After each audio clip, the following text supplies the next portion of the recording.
Hey, it's Thomas Mulready from CoolCleveland.com, and we are here today at the Rock and Roll Hall of Fame Library and Archives. And we're here today with the President and CEO of the Rock and Roll Hall of Fame Foundation, Joel Peresman. Thank you so much, Joel, for coming in from New York for this.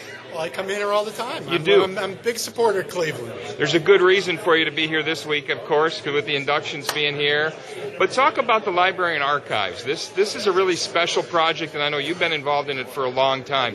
What are you looking forward to personally? There's so much here. There's so much. Are you going to come in with your library card and start digging around in these archives? Well, the idea of having a library and archive has always been in the goal of the foundation since it was begun by Jan Wenner and Ahmet Ertegun from day one. And now to finally have that is really, truly amazing.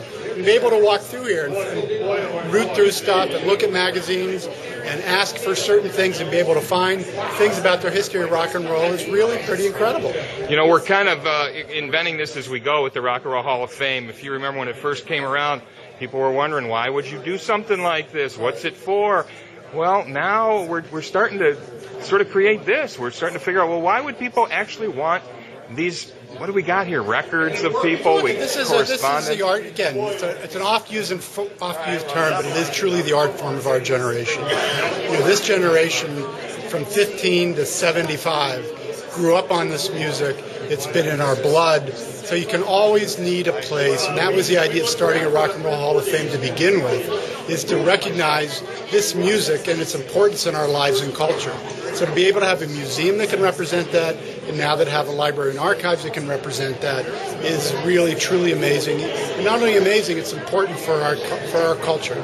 Talk about what goes on in New York, because there are two boards. You get the Cleveland board, you get the New York board. What's the difference there, and how do they sort of interact with each other? The foundation is what is really primarily a fundraising arm for the museum. We also run the whole process of nominations, getting the artists picked, and also producing the induction ceremony, which now comes to Cleveland every third year. This is quite a production, the induction ceremony itself. It's nice that here in Cleveland it's open to the public. Well, it's great to have this event open to the public, which is very challenging to do in New York.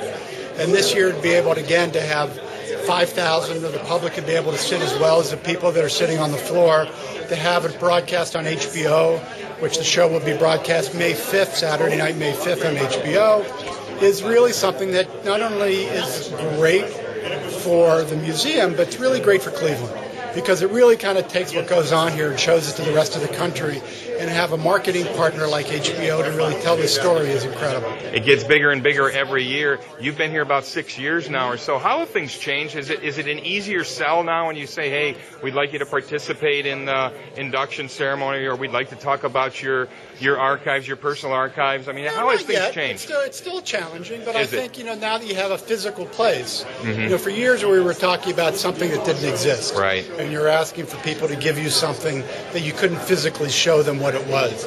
Now we have something you can physically show them what it was, and you can see, and they can show the other examples of artists that have given, other executives that have given, other collectors that have given. Now's an opportunity you can physically show someone, this is what it is, this is what it's about, this is how important this is, and this is what you should be giving. Is it getting easier, or because some of these artists now are getting older? Obviously, as the clock ticks, they're looking for ways to dispose of their archives. It is and it isn't. Some artists look to hold on things and pass it to their future generations. Some need the money and look to sell it. But again, I think once we get this word out and people see that it's a really actual functioning facility, hopefully it'll get a little easier to get more things being donated to us. Great. Thanks for all your help in raising money for all this. My pleasure. Thanks for being here in Cleveland. Thank you. Hey, it's Thomas Mulready from CoolCleveland.com. Have a great week in Cool Cleveland.